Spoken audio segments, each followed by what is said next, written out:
아는 놈인가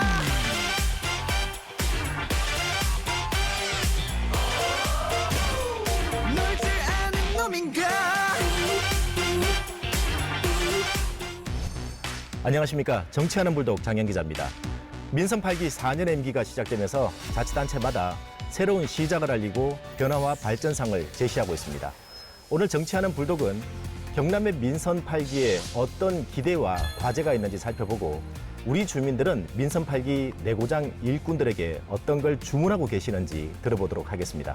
오늘 함께 탐방해 주실 분은 이재환 국민의힘 경남도당 전 대변인 하기남 변호사 나와주셨습니다. 반갑습니다. 반갑습니다. 자, 민선 8기가 시작됐어요. 기대도 있고 과제도 있습니다. 네. 우선 기대부터 한번 말씀해 주시죠. 새로운 기차가 출발했지 않습니까? 그 기차가 도민의 삶에 도움이 되게 원활하게 잘 가길 기대하며 탈선하지 않고 제대로 노선대로 처음에 밝혔던 공약대로 잘 갔으면 좋겠습니다. 네. 탈선 안 했어요, 제가. 과제도 만만치 않을 것 같아요. 경남 도정만 놓고 보면 취임사에서 이 빠진 부분에 대해서 도민들의 우려를 앞으로 어떻게 불식시킬 것인가 걱정이 되는데 취임사에 보면 소통, 혁신, 투자, 성장 이런 데는 단어가 굉장히 많은데 노동과 복지에는 전혀 언급이 없거든요. 그런데 지금 거제 대우조선 하청 지회 노동자들이 철제 감옥 시위까지 해가면서 그들의 요구를 분출하고 있고 노동자 대회도 하고 있지 않습니까? 물가는 오르는데 또 급여는 오르지 않는 이 서민들 근로자들의 이 어떤 현실에 대해서 취임사에서 그런 부분에 대해서 언급이 없어서 그런 부분은 신경을 안 쓰는 거 아닌가라는 우려가 있는데 이 부분을 과연 지사님께서 어떻게 불식시킬지 그런 한계 내지는 걱정? 뭐 그렇다고 봐야죠. 예. 녹록치 않다. 그렇죠. 예, 예. 알겠습니다. 이 박한수 도지사 그리고 박정훈 교육감 그리고 이제 경남의 시장 군수들 이 민선 8기 지난주 출범을 했습니다. 이게 출범식 하는 장면 한번 같이 보시죠. 공무원이 직접 이렇게 공무원증을 전달하는 것은요. 저는 혁신의 토양 위에서 성장의 씨앗을 뿌리고 통합과 소통을 통해서 우리 공동체를 다시금 꽃피우겠다는 담대한 포부로 도정에 임할 것입니다. 도정의 충성 가치를 이루고 도민 중심의 삶과 사명을 다해 주시등을 다시금 받아들였습니다. 그 어느 때보다도 무겁게 느껴집니다. 저와 여러분은 한 일로서 도민 여러분을 위해서 적극적으로 소통하겠습니다.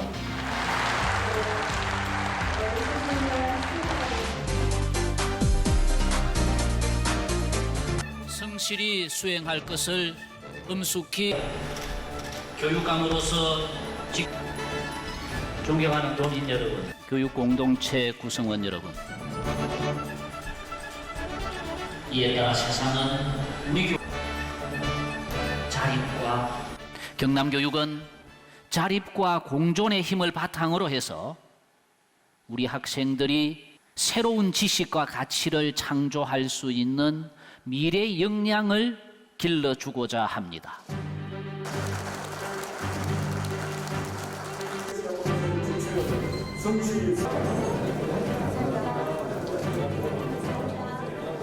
네, 우선 경상남도 가장 관심이 가는 정책 사업부터 한번 살펴보죠.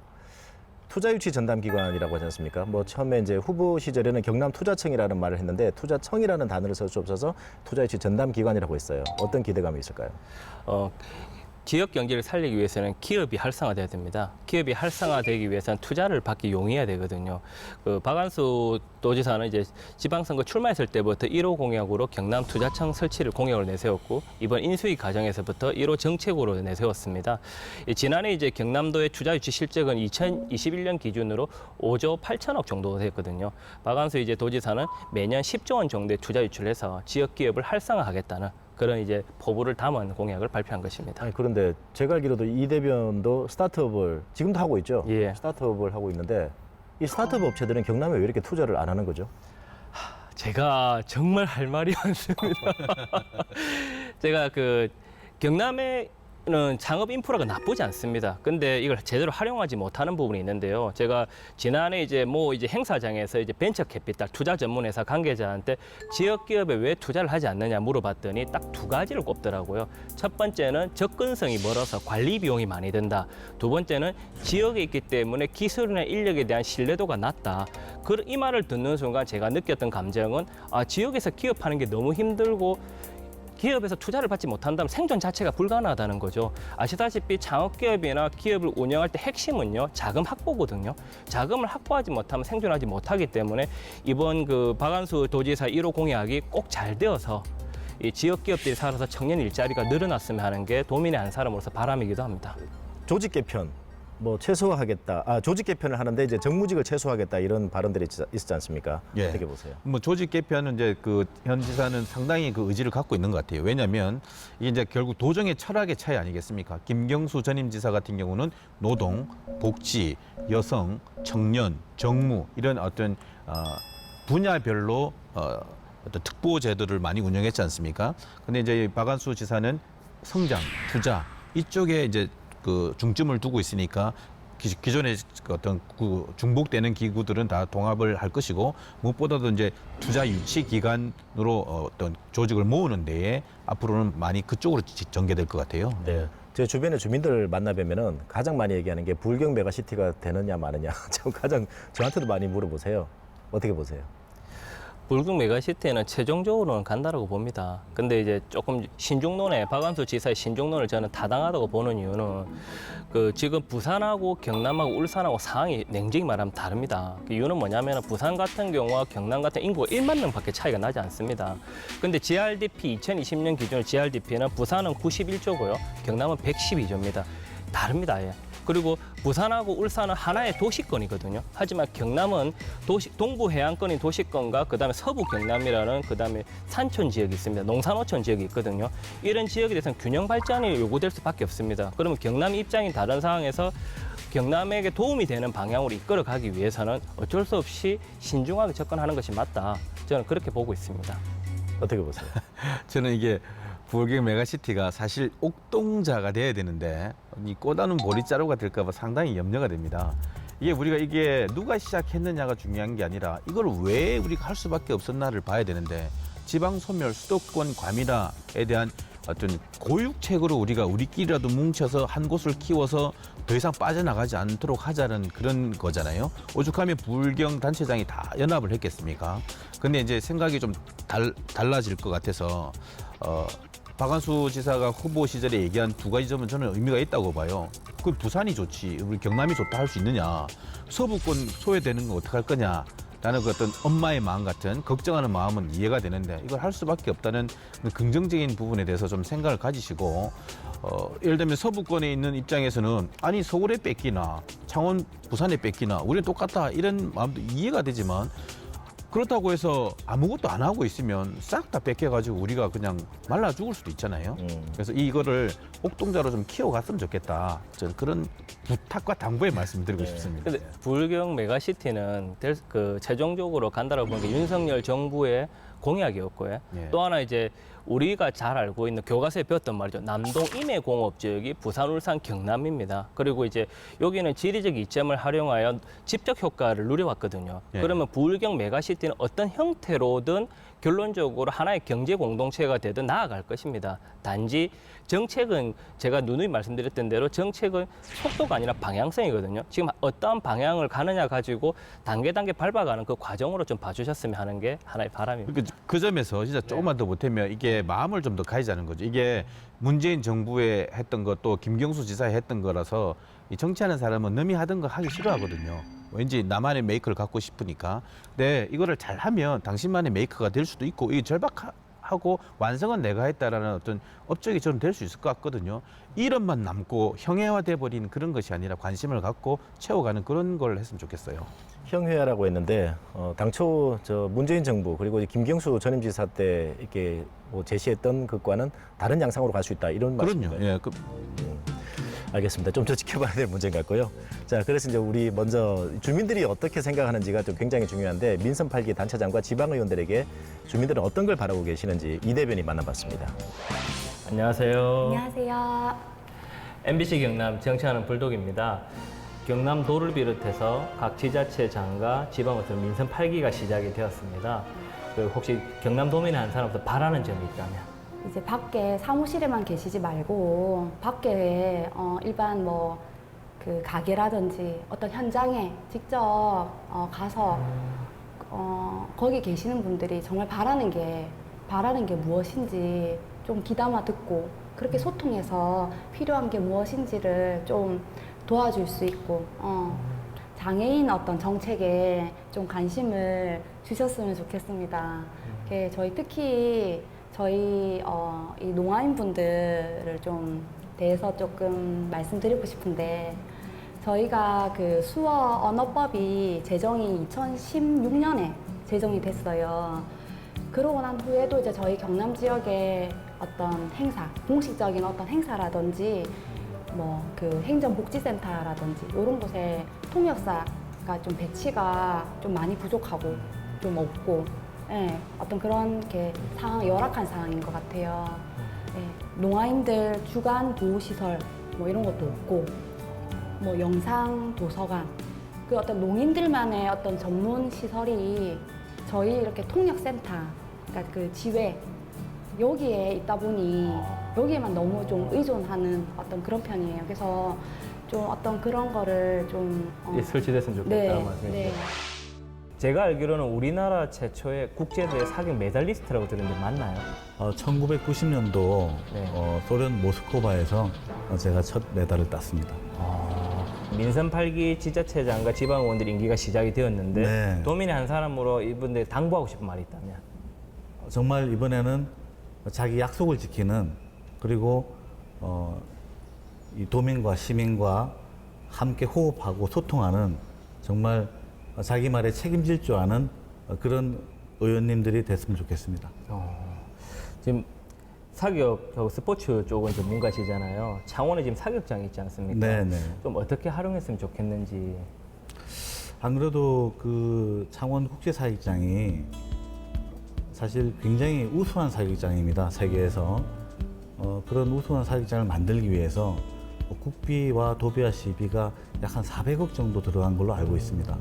근데 지난 세계 사격 선수권 대회를 이후로 전혀 활용 방안을 찾지 못해서 사실 안타까운 마음이 많습니다. 총기를 고증을 통해서 과거의 총기부터 현재 총기 그리고 앞으로 미래 총기까지 만들어 가지고 그 세계 총기 박물관을 한번 그 유휴부지와 사격장의 유휴부지와 비어 있는 공간을 충분히 활용해서 만든다고 하면 아마 전국적으로 이슈가 되지 않을까 생각합니다. 오늘 말씀 감사합니다. 네, 감사합니다. 지금까지 선거 과정에서 있었던 그 공약들이 있지 않습니까? 그 공약들이 제대로 지켜졌으면 좋겠다는 생각이 듭니다. 그 대부분 공약들이 지금 뭐 떨어지신 분들도 그렇고 하셨던 내용들이 다 그렇습니다. 이게 경제 활성화 그리고 일자리 창출 뭐 이런 내용들이었는데 실제 지역 경제 발전을 위해서 가장 필요한 내용이라고 봅니다. 그런 측면에서 이 약속들은 반드시 지켜졌으면 좋겠다라고 하는 게 제 바람입니다. 사업도 큰 것을 하고 그리고 조직도 큽니다. 그렇기 때문에 항상 금전적인 유혹이라든지 각종 비위, 비리 행위에 연루될 가능성이 크다라고 봅니다. 그런 부분들이 어떻게 보면은 주민들께서 당선자들을 뽑아주실 때 4년 동안 열심히 일을 하라고 뽑아주신 것인데 뭐 일을 한다는 핑계로 이게 비위행위에 연루되거나 하는 경우에는 사실상 주민들에 대한 배신이라고 생각이 듭니다. 그런 것들을 좀 방지하고자 하신다면 그분들께서 상당히 4년 동안 조심하시고 그리고 비위 행위로 해서 어떤 얼룩이 지는 오점을 남기는 것이 아니라 좀 더 본인들에게 명예롭게 퇴진을 할 수 있는 시간을 가졌으면 좋겠다라고 생각이 듭니다. 여기는 무엇을 만드는 곳이죠? 네, 보시는 바와 같이 시민들의 편의를 위한 시민 공용 자전거 무인 대여 시스템과 그리고 버스 정보 시스템을 만들고 있습니다. 저에게 되게 익숙한 누비자라는 이렇게 교통 프로그램이 말 그대로 이제 창원의 교통 시스템의 두뇌를 개발하고 만드는 곳이 이곳이라는 거죠. 네, 맞습니다. 민선 8기 이제 자치단체 장과 지방의원들의 임기가 시작이 되었는데요.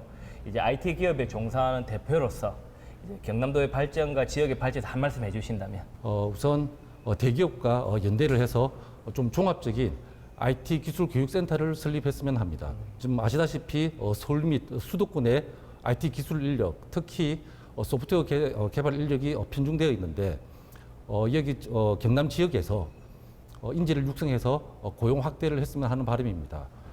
경남 테크노파크나 창원산업진흥원 등 다양한 프로그램을 개발해서 지금 인재 육성을 위해서 많이 노력을 해 오셨는데 아직까지도 좀 많이 미흡한 것 같습니다.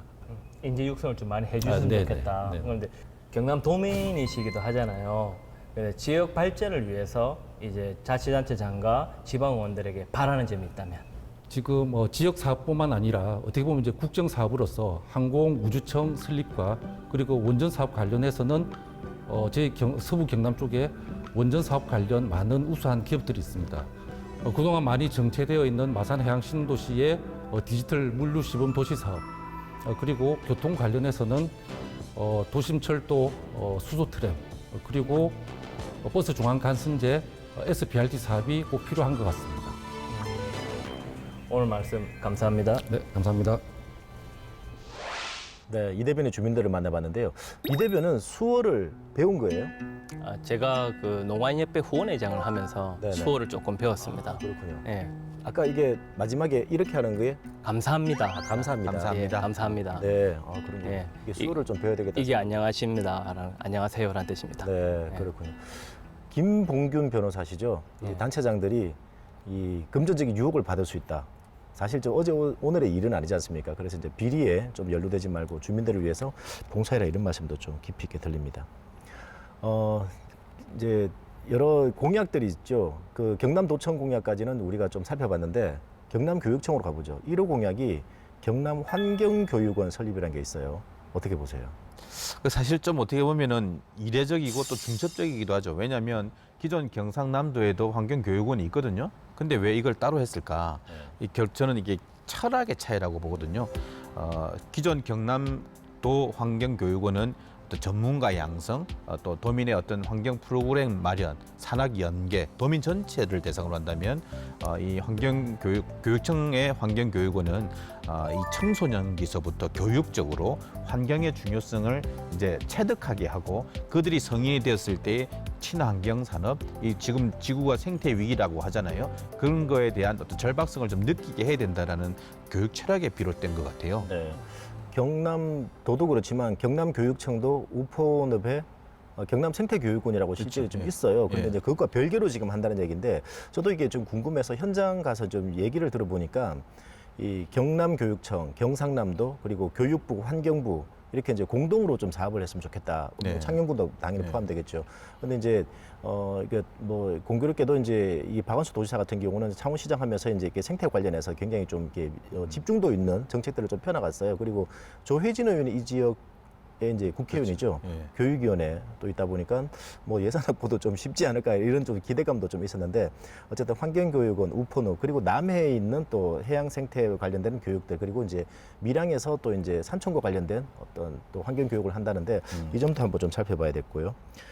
또 하나가 김해 그 홍태용 시장 1호 공약이 공공병원 설립이지 않습니까?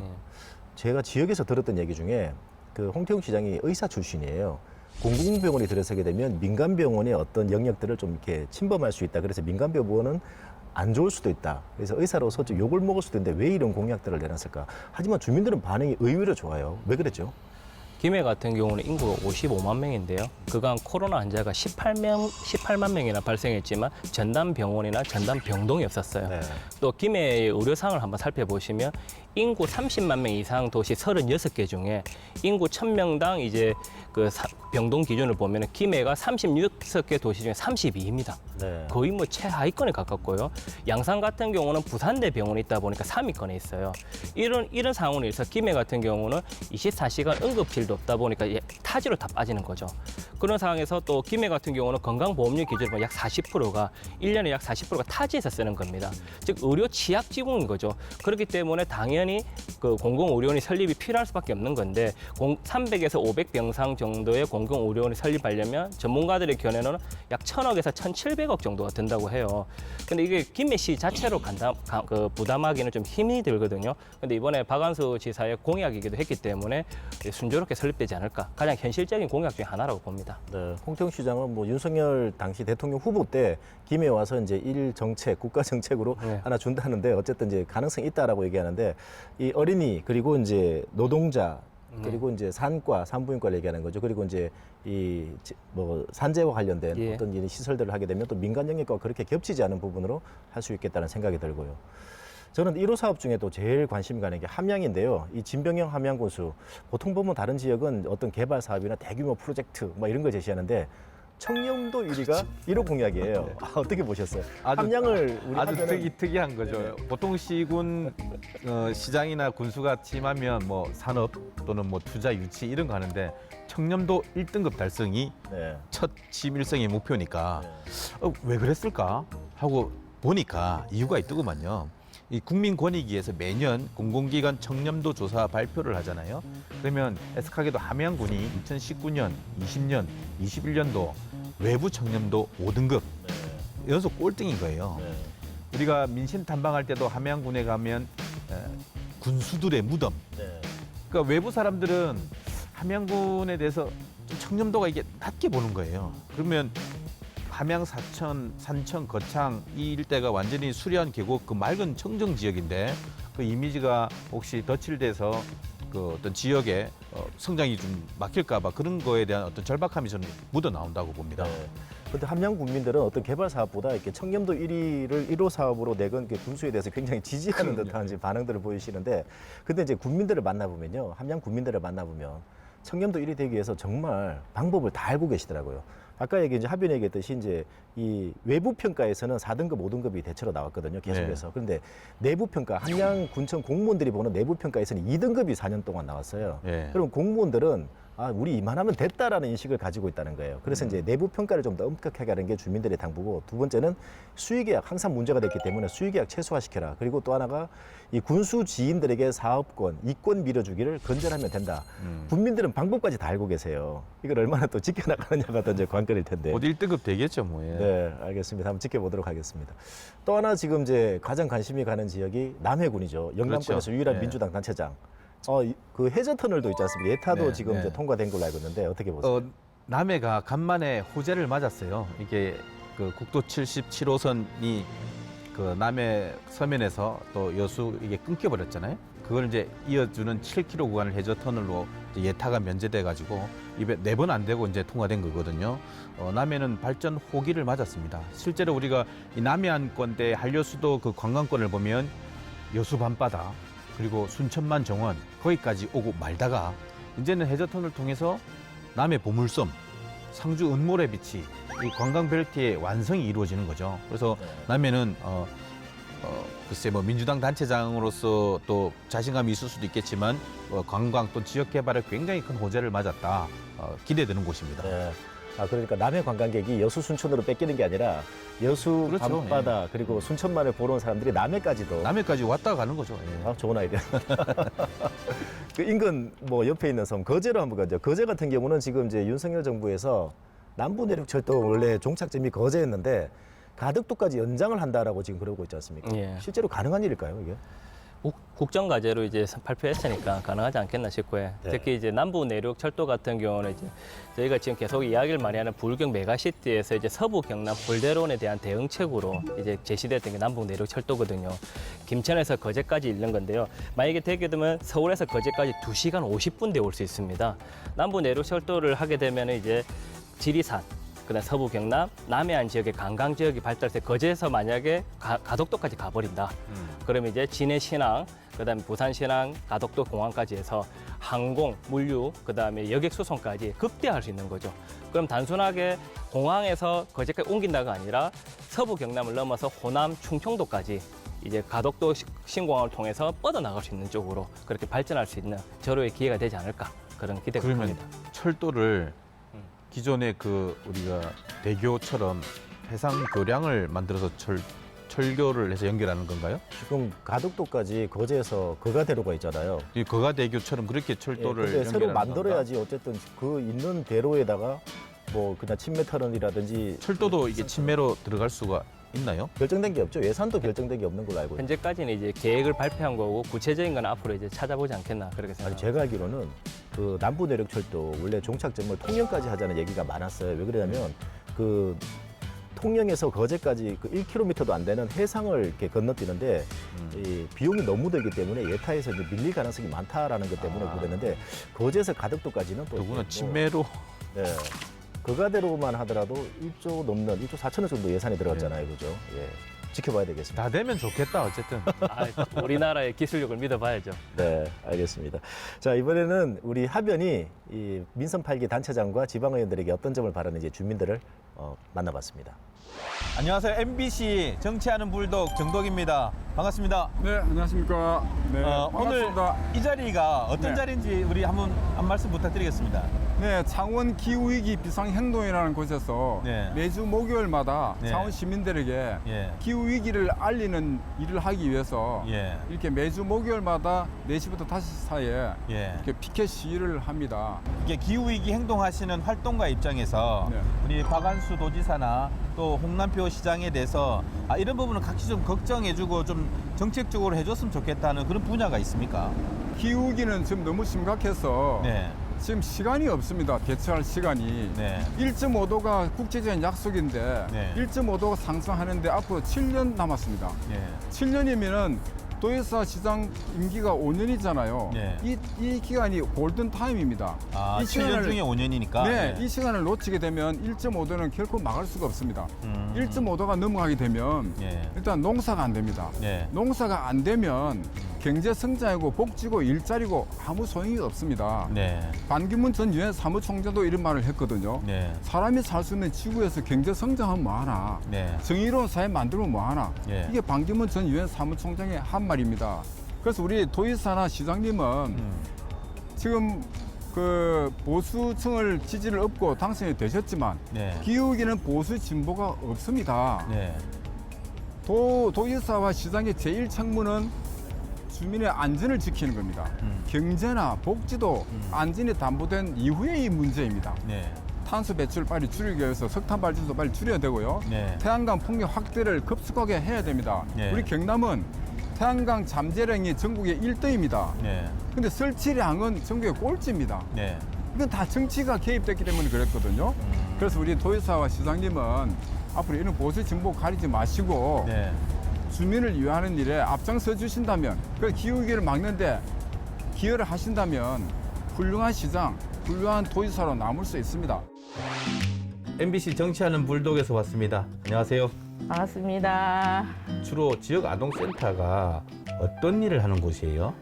가장 쉽게 이해하려면 학교 방과후 돌봄교실이랑 네. 비슷한데 방과후 돌봄교실과 차이점은 조금 더 안전한 보호 프로그램뿐만 아니고 이제 네. 교육도 시켜주고, 그리고 또 애들 여기 와서 간식과 급식을 하는, 그리고 다양한 문화 프로그램도 체험하는 그런 곳이라고 볼 수 있습니다.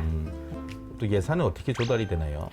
예산이 보통 이제 시에 몇 프로, 도에서 몇 프로, 그다음 원래는 국비가 몇 프로 이랬는데 이제 내년부터는 국비가 아예 없어지는 거죠. 그러면 도비하고 네. 시비가 이제 지원이 돼서 이 센터를 운영하는 네, 거예요? 그렇죠.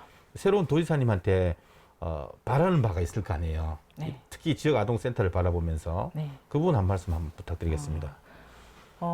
일단 지금 안정적으로 운영을 예. 이제 도비를 지원해주는 약속은 하는 게 이제 최우선이고, 네. 그 안정적인 지원과 함께 현실적으로 네. 급여를 줄 수 있는 보조금 지원이 필요하거든요. 그러니까 말 그대로 이제 저희들은 원래 그 보건복지부 인건비 가이드라인이 있어요. 네. 근데 그 가이드라인을 준수할 수 있을 정도의 보조금이 지원되지 않습니다. 그래서 도지사님께서 의지만 있다 하면 그 인건비 가이드라인을 적용해서 예. 지원할 수 있게끔 해주시는 게 저희들한테는 제일 필요하죠. 어쨌든 애들 돌보느라고 참 고생이 많았습니다. 앞으로도 많은 수고 부탁드리고 오늘 말씀 고맙습니다. 네, 감사합니다. 노동에 대한 이해와 지속적인 모니터링을 좀 부탁드립니다. 사회 전반적으로 노동에 대한 이해가 부족하고 운동을 하는 사람들을 또는 단체들을 사회적으로 어떤 그 이기적인 단체로 보는 그런 경우들이 있습니다. 그래서 그런 생각들을 좀 불식해 주시고, 그리고 노동 현장에 천착한 그런 행정을 부탁드립니다. 최근에 우리 지역의 대우조선, 거제, 고성, 통영, 하청, 조선지회의 아주 힘든 투쟁이 있지 않습니까? 이런 투쟁의 밑바닥을 좀 봐주시고 왜 그들이 그런 투쟁을 해야 되는지를 살펴봐 주시면 좋겠습니다. 그리고 조직된 노동자, 저희들 같은 노동조합과의 협치를 부탁드립니다. 구체적인 방법으로서는 노정 교섭이 있을 수 있습니다. 저희들은 비록 7만의 노동자를 대표하는 조직이지만은 조직되지 않은 130만의 노동자를 위해서 경남과 자치단체의 정책에 의견을 내고 요청을 드리려고 하고 있습니다. 그래서 그와 같은 협치의 자세를 부탁을 드립니다. 아울러 노동행정에 대한 조금 더 적극성을 부탁드립니다. 이번에 그 경상남도의 경우에 기존의 노동정책과라는 과를 노사협력과라고 하는 이름으로 바꾸게 되었습니다. 그것은 좀 적절하지 않다고 생각합니다. 그래서 노동의 정책을 일하는 사람 130만의 노동자들을 위한 정책을 전담할 수 있는 이런 부서를 유지시키고 전문적으로 업무를 할 수 있도록 그렇게 행정의 적극성을 요청드리는 바입니다. 이제 도의원도 뭐 이제 임기가 끝났고 또 도지사도 출마하셨잖아요. 근데 그게 안 됐고 요즘엔 그래 어떻게 지내고 있습니까? 제가 이제 준비했던 공약 중에서 우리 전도민 커피 한 잔 뭐 이런 공약이 있었어요. 전도민에게 커피 한 잔? 커피 한 잔 드리면서 지역 활성화 뭐 이런 건데요. 저희 누나가 때마침 또 카페를 운영하고 있어가지고 여기? 네, 그래서 이곳에서 매일 점심시간 1시간 동안 열심히 아르바이트를 하고 있습니다. 새로운 도지사의 그 도정 방향하고 김경수 지사님이 계실 때의 방향하고 좀 다를 것 같은데 차이점 같은 게 좀 있을 수 있을까요? 뭐 우리 박한수 도정에서 취임사 때 밝혔던 말씀처럼 뭐 도민들을 위한 뭐 그런 뭐 도정 활동 뭐 펼쳐주신다면 김경수 도정과 크게 다르지 않을 거라고 봅니다. 다만 전임 지사의 치적 지우기가 들어가게 된다면, 그러니까 뭐 예를 들어 불경 메가시티 같은 경우에는 우리 경남만으로는 더 이상 수도권에 대응할 수 없으니까 같은 생활권인 부산하고 울산까지 합쳐서 800만의 메가도시를 만들어서 수도권과 싸워보겠다는 거잖아요. 근데 이것을 전임 도지사의 주요 공약 사업이기 때문에 중단해야 된다, 혹은 다시 봐야 된다는 식의 그런 행동을 만약에 취하게 된다면 이건 좀 우려스러운 지점이 있고요.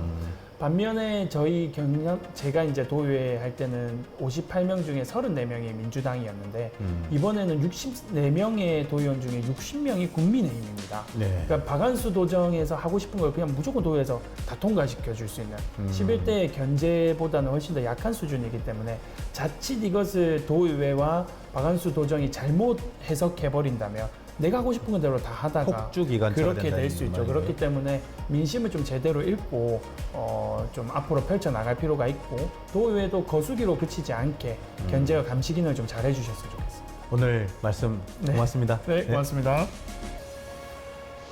네, 신상훈 전 도의원 31살인가요? 2살요. 2살인가요? 야, 도지사 경선도 민주당 도지사 경선 나갔었는데 떨어졌잖아요.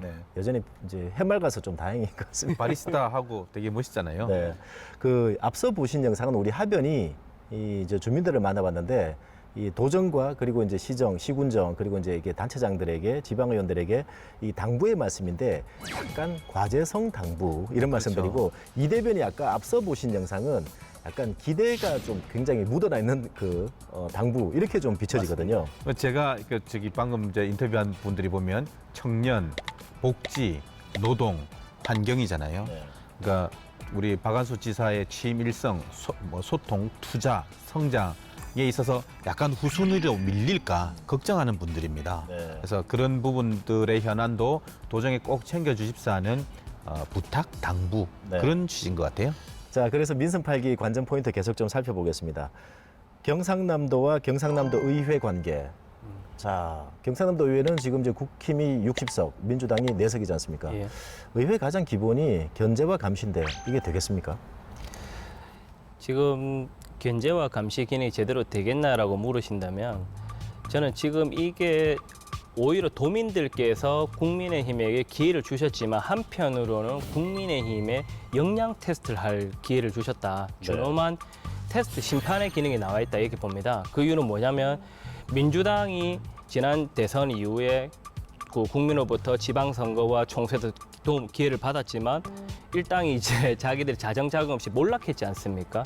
그럼 지금 이제 국민의힘이 도민에게 크게 선택을 봤을 때 내부에서 얼마나 건전한 비판과 성찰과 경남도의회를 견제하는 모습을 보여줬을 때 발전할 수 있는 건데 만약에 지난 민주당 도정처럼 내 자리 싸움으로 그런 모습을 보인다면은 국민의힘은 아무래도 도민에 실망을 줄 수밖에 없죠. 그렇기 때문에 지금 오히려 기회라고 생각하지 말고 오히려 위기라고 생각하고 더욱더 주어진 역할에 충실해야 된다. 저는 그렇게 보고 있습니다. 네. 의회 얘기가 나왔으니까 시군의회도 잠깐 좀 같이 아울러서 얘기를 하죠. 지금 거제시 의회가 민주당 국힘 8대8이 된 상황이에요. 지금 의장단 구성을 놓고 지금 이제 계속해서 이제 파행을 겪고 있고 다른 지역 보면 하동이 지금 5대4대1, 국힘 5, 그다음에 그 무소속 4, 그다음 민주 1 이렇게 되고 의령은 5대5인데 무소속 국힘인데 이 무소속 분들이 대체로 이제 이 국힘 쪽 보수 지정이다 보니까 이제 그다지 이제 문제되지 않을 것 같은데 거제 8대 상황 이거 어떻게 봐야 될까요? 가장 바람직한 상황이면서 가장 정치의 추악한 면을 볼 수 있는 상황인 거죠. 이제 가장 바람직한 상황이란 말은 이제 동수이기 때문에 합의 민주주의 과정을 보여줄 수 있는 선의의 경쟁과 합리적인 의사결정 과정을 보여주면서 시민에게 희망을 줄 수 있고 정치가 바람직하다. 지방의회가 존재 가치가 있다는 걸 보여줄 수 있는 기회이기도 하지만 그게 아니라 존재감을 내세우기나 아니면 발목 잡기 식으로 서로에게 불편한 모습을 정치 혐오감을 심어줄 수 있는 최악의 구도가 될 수 있는 거죠. 네. 그런 면에서 보면 이번 밀양시 의회가 극적으로 타결을 했잖아요. 매우 좋은 본보기라고 봅니다. 네. 원래 이제 대치하다가 세계 상임위원장 중에 한석을 이제 민주당이 가져가는 형태로 조정을 했거든요. 그 저변에는 중진 의원 한 분이 적극적인 중재 노력을 했거든요. 근데 거제시는 밀양시는 우리 민주당이 적은데도 어쨌든 합의를 했단 말이에요. 근데 거제시는 동수인데 그것에 대해서 합의를 이끌어내지 못한다는 것은 조금 문제가 있죠. 밀양시를 반면교사 좀 해야 된다고 봐요. 네. 하변은 밀양을 너무 좋아하시는 저는 거예요. 거기 이제 젊은 자라나는 이현우 젊은 의원이 있으니까 저는 계속 관심 있게 보고 있습니다. 그렇군요. 자, 이게 거제 같은 경우는 지금 오늘 오전에도 이게 원내대표단 교수단체 회의라고 하는데 이렇게 모여서 이제 절충점을 찾아가고 있는데 조금 근접은 되고 있습니다만 여전히 지금 아직 이제 불투명한 상황이라는 얘기를 들었었는데요. 국힘 쪽에서는 얘기하는 게 그렇습니다. 우리가 다선이 나이가 더 많다 이런 얘기까지 나오고 있는데 이 대변 아까 얘기했듯이 8대8 상황이라는 건 주민들께서 정확하게 견제 감시하라고 정말 지금 쌈을 잘 갈라주신 거거든요. 이걸 싸우는데 이용하면 안 된다는 거 정말 좀 새겨야 될 것 같습니다. 자, 또 하나가 이제 여러 이제 사업들 가운데 경상남도와 창원시가 공동 사업으로 추진했던 것. 이게 지금 어떻게 될지를 좀 챙겨봐야 되거든요. 웅동지구부터 한번 볼까요? 웅동지구. 네. 원래 이게 이제 창원시하고 경남도가 이제 서로 막 사업을 이제 공동으로 하다가 이제 시행사업체가 이제 지지부진하면서 이제 창원시가 회수를 해버린 거지 않습니까? 경남도는 이제 좀 기다려달라 하는데 그래서 결국은 이게 두 단체장 사이에서 어떤 협의가 되지 않으니까 이런 문제가 생기는데 저는 이 부분은 이제 앞으로는 잘 해결되리라고 봐요. 왜냐하면 홍남표 시장과 박안수 도지사를 놓고 보면 두 분이 정치적 급에 있어서 창원시가 도에 맞설 만한 급은 저는 지금은 아니라고 보거든요. 그래서 도와 충실히 오히려 협의가 더 잘 되지 않을까. 이제까지 좀 이게 소통 부재로 인해서 서로 마주보고 달리기 역할이 좀 있었다고 저는 보거든요.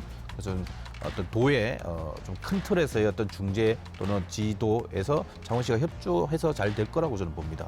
그동안 이제 역대 이제 도지사와 창원시 관계 살펴보면 이제 홍준표 지사와 박안수 시장의 관계 그리고 이제 홍준표 지사와 안상수 시장의 관계 때문에 굉장히 틀어졌거든요. 지금은 또 박안수 도지사 같은 경우는 국회의원의 창원시장 출신의 중앙 정치 경험도 있고, 그다음에 반면에 홍남표 시장 같은 경우는 이제 그냥 중앙의 관료였지 않습니까? 관료였다가 정치 경험도 작고 지역 사리에 대해서도 깊이도 있지 않으니까 결국 도지사에게 막 내가 낸대하고 대들 수 있는 그런 상황은 저는 아니라고 보거든요. 그렇죠. 어쨌든 이제 박안수 도지사도 그런 얘기를 했고 이제 인수팀에서도 올해까지 연말까지 협상 시한을 이제 가지고 이제 안 되면은 이제 행정 조치하겠다 이렇게 지금 나오고 있는데 하나 걸림돌이 지금 보상 관계도 남아 있고요. 그리고 감사는 감사도 남아 있죠. 이게 핵심이 뭐냐면 이 진해 웅동지구에 원래 이제 골프장 36홀에다가 숙박시설, 뭐 호텔 리조트까지 다 짓기로 했는데 그렇죠. 지금 골프장만 지금 들어서 있고 나머지 관련 시설들이 전혀 없어요. 왜냐하면 이제 이 진해시랑만 그리고 이제 여러 항만 관련해서 이 시설들이 굉장히 필요한데도 불구하고 지금 10년 넘게 설치가 안 되고 있기 때문에 문제가 되고 있는 거거든요. 이뿐만 아니라 로봇랜드 같은 경우도 지금 하변께서도 소송 대리인입니까? 아니야, 그건 아니고. 네. 로블랜드 같은 경우는 이게 사실 사업자 선정이나 사업 타당성에 대해서 많은 우려 속에 출발을 했는데 또 이렇게 사업자로 지정된 그 회사가 이제 이게 발을 빼면서 또 돈은 안 된다. 그러면서 서로 소송에 붙어서 이제 상당한 액수의 돈이 그렇죠. 판결을 받아서 지금 상당히 그 어려움에 처해 있습니다. 근데 이제 박한수 도지사가 이제 업무 보고 때 이거 정상화 방안을 조속히 마련하라라고 이제 지시를 했고 이제는 뭐 이렇게 제가 볼 때는 이 박한수 지사의 그 의지가 좀 강한 것 같거든요. 네. 그래서 좀 정상화돼서 좀 빠르게 될 것 같고 네. 아까도 말씀드렸지만은 시와 도의 그 협력 사업이 이제는 서로 경쟁이나 어떤 경쟁의 으르렁 관계보다는 서로 이렇게 일사불란하게 좀 잘 될 것 같거든요. 과거와는 달리 좀 빨리 진행될 수 있는 그런 현상을 목도하게 될 것 같다. 저는 그렇게 보고 있습니다. 알겠습니다. 그러면 이제 하변께서 지금 이 건 소송과 관련된 게 아니라 김경수 도지사 당시에 예. 소송에 이제 잠깐 그냥 구경했습니다. 구경했다 정도. 아, 그랬군요.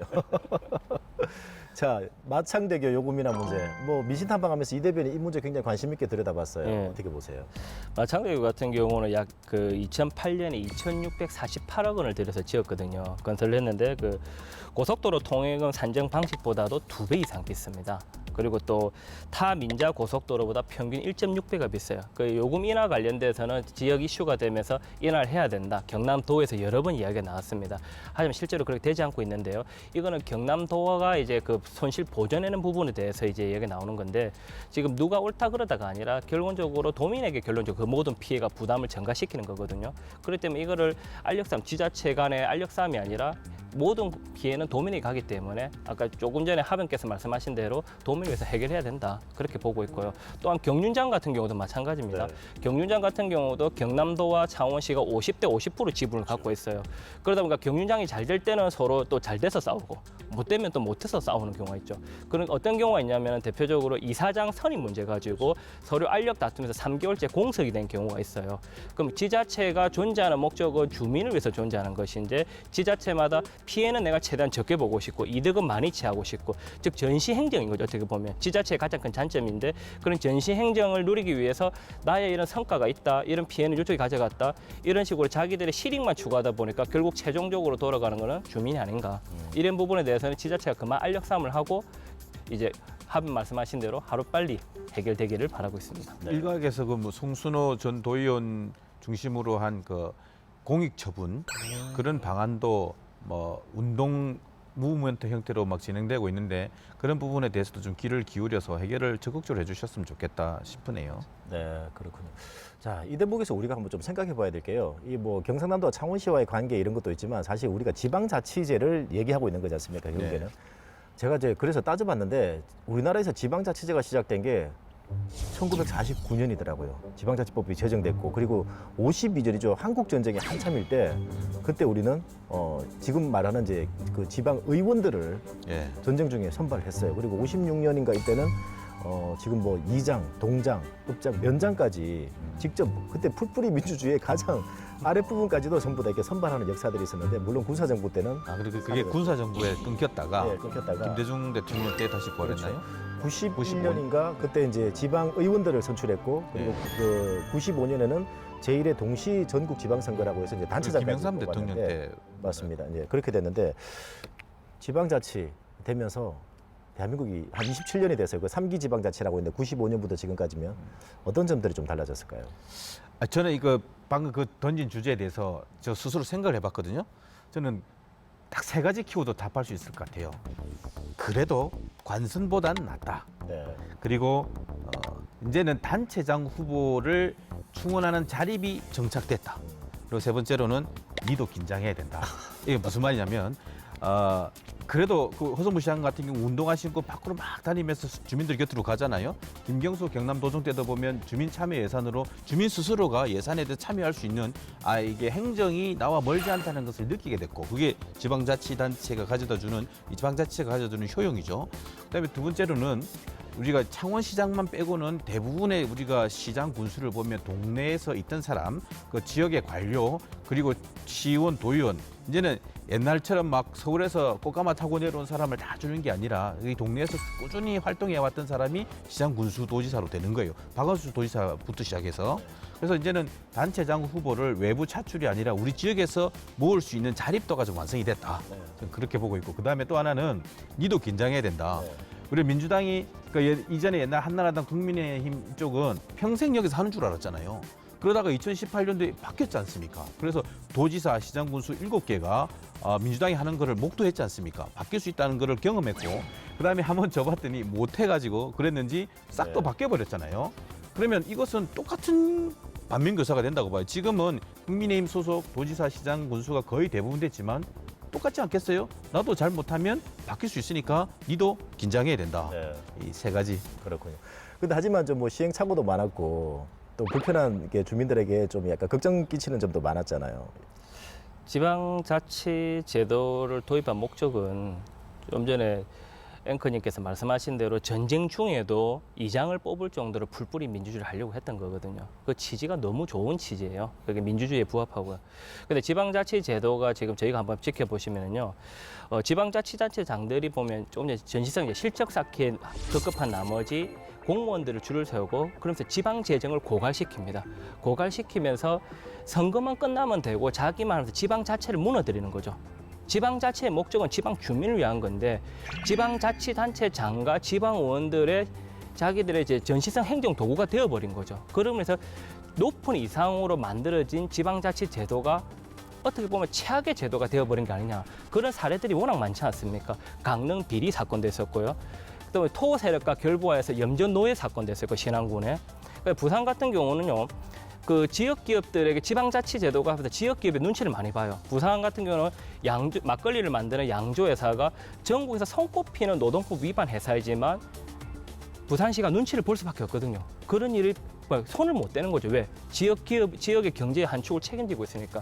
이런 걸 봤을 때 과감하게 지방자치 제도에서 부산시에서 밀어붙이고 그걸 엄단해야 되는데 왜? 경제에 피해를 줄까 건들지 못하는 거죠. 그리고 토 세력들이 그 활개를 펼치는 거죠. 우리가 함양 같은 경우 1순위가 청렴도 1위라고 했지 않습니까? 함양 같은 거 보시면 인구 3만에서 5만 정도 되는 군 지역 같은 경우 군수들이 대부분 토 세력입니다. 그리고 비리 사건으로 이제 안 좋은 선거법 위반으로 이제 연루에 되는 경우가 많죠. 그리고 또다시 재선되는 경우가 많아요. 이런 일에 과연 지방자치 제도가 필요하냐 이런 무용론까지 나오는 거 보면 매우 안타깝습니다. 저는 또 하나 보는 시점이 지방자치가 시작되면서 대한민국에 축제가 너무 많아졌어요. 뭐 좋은 것도 있는데 좀 무분별하게 많아진 것도 있고 선거 홍수 시대가 아니냐 또 이런 생각도 한번 해봤고요. 이제 비용이 많이 들어가는데 그 비용만큼 열심히 일을 해야 되겠죠. 하지만 아직까지는 이렇게 분권이라는 개념에 대해서는 아직까지 기대치만큼 접근을 못했다는 것도 그래도 많이 나아지고 있죠. 이제 뭐 창원시도 특례시가 되면서 이제 많은 행정적, 재정적 권한을 확보할 수 있고 또 지금 홍남표 시장님도 또 그 더 큰 권한을 어떤 추구하는 계획을 갖고 계시더라고요. 그러면서 점차 우리 생활에 밀접하게 다가올 거예요. 저는 그래도 지방자치는 선거 홍수를 하지만 내가 뽑는 재미가 있잖아요. 그래도 하는 게 낫죠. 예. 비용이 많이 들어가죠, 근데. 그 국가 전체적으로 보면 거기에 드는 비용과 안 했을 때의 어떤 뭐랄까 대체 비용을 이런 걸 생각해 보면 그래도 하는 게 나아요. 네, 알겠습니다. 자, 민선 8기 단체장 지방의원들에게 우리 두 분도 한 말씀씩 전해주시죠. 우리 이 대변부터 먼저 할까요? 지방자치 제도는 풀뿌리 민주주의 근간을 꼭 우리가 잘 지켜야 됩니다. 좋은 정치는요, 인간의 선한 영향력을 장려하고요. 나쁜 정치는 인간의 악한 면을 장려한다고 합니다. 지금 이번 민선 8기 출범과 동시에 도민들에게 신뢰를 줄 수 있고 선한 영향력을 장려할 수 있는, 신뢰받을 수 있는 정치를 보여주길 도민의 한 사람으로 기대하고 있습니다. 하빈 더 정리해 주시죠. 저는 하고 싶은 거 한 곳에 집중을 했으면 좋겠습니다. 생각보다 당선됐을 때 기뻤겠지만 4년의 임기는 그렇게 길지 않습니다. 제가 많이도 떨어져 봤고 된 사람도 보고 또 떨어진 사람도 옆에서 보고 그 시간 지나가는 것도 보면서 느낀 건데 내가 열심히 하고 많은 현안에 다 개입한다고 해도 주민들은 그것을 기억하지 않습니다. 그 사람이 뭘 했는가에 대한 한 가지 그것으로 기억할 텐데 꼭 하고 싶은 것을 하는 데에 좀 중점을 두시고 내가 평생 할 수 있을 것이다 그렇게 생각할 건 아닌 것 같아요. 이 4년에 끝난다는 단임이란 생각으로 하고 싶은 것에 집중했으면 좋겠습니다. 네, 두 분 말씀 고맙습니다. 네, 지난 1월이죠. 대선과 지선을 앞두고 시작한 민심탐방 프로젝트 정치하는 불독은 오늘 28을 끝으로 모두 마치게 됐습니다. 정치 혐오 시대라는 말이 있는데요. 하지만 저희 제작진은 이 정치의 가장 본질인 현장으로 가서 민심을 듣기 위해서 노력했습니다. MBC 경남과 함께 경남 18개 시군 곳곳을 발로 뛰면서 함께해 주신 우리 11분의 패널들 그리고 저희들에게 소중한 말씀을 아껴주시자는 애청자 여러분들에게 이 자리를 빌어 감사 인사를 드립니다. 끝으로 이제 막 임기를 시작한 민선 8기 단체장과 지방의원들께서는 임기 내내 낮은 자세로 주민들과의 약속을 꼭 지켜주시길 당부드리겠습니다. 이 주민들의 행복한 삶을 위한 정치를 기원하면서 우리 마지막으로 구호 한번 외쳐볼까요? 네. 구호 준비할까요? 네. 민심탐방 프로젝트 정치하는 불독 정독! 수고하셨습니다. 수고하셨습니다. 네. 아니 지금까지 20번인데 민심탐방 가본 중에 제일 기억이 나요. 밀양이지 밀양. 밀양이었어요? 우리가 처음 생각과는 달리 되게 막 소멸 도시인 줄 알았는데 거기에 뭔가 꿈틀림이 있더라니까요. 이 대변은 사천이요. 사천? 네. 추웠지만.